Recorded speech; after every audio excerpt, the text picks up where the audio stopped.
அஸ்ஸலாமு அலைக்கும். சொரக்காய் சட்னி எப்படி செய்யறதுன்னு பார்க்கலாம். ஒரு சின்ன சொரக்காயில் ஒரு அரை சொரக்காய் எடுத்து இந்த விதை இதெல்லாம் நீக்கிட்டு பொடியாக கட் பண்ணி கழுவி எடுத்து வச்சுருக்கேன். நல்லெண்ணெய் ஊற்றி இதில்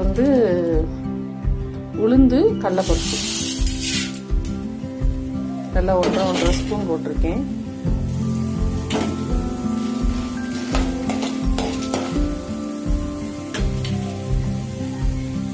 இப்போ கடலைப்பருப்பும் உளுந்தும் பொரிஞ்சிருச்சு. இந்த டயத்தில் வெள்ளைப்பூடு, சின்ன வெங்காயம்,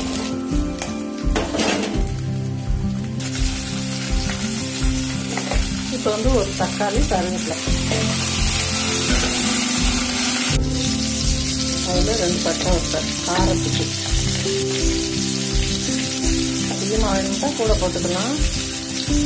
நான் 2 வத்தல் போட்டுருக்கேன்.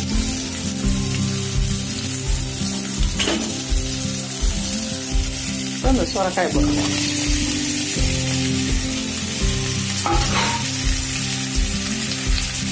கொஞ்சம் போல் உப்பு,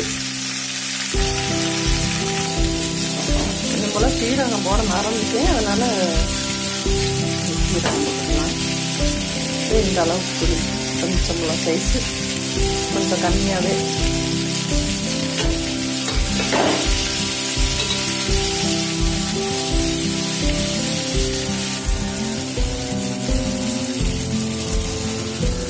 இப்போ நல்லா வதக்கி வச்சு இப்போ கொஞ்சம் நேரம் ஆற வச்சுக்கலாம்.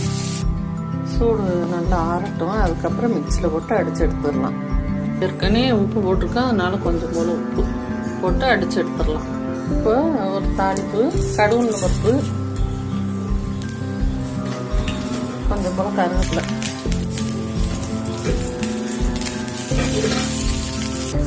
ருசியான சொரக்காய் சட்னி ரெடி. இது தோசை, இட்லி, சப்பாத்தி எதுக்கு வேணாலும் வச்சுக்கலாம். போதும்.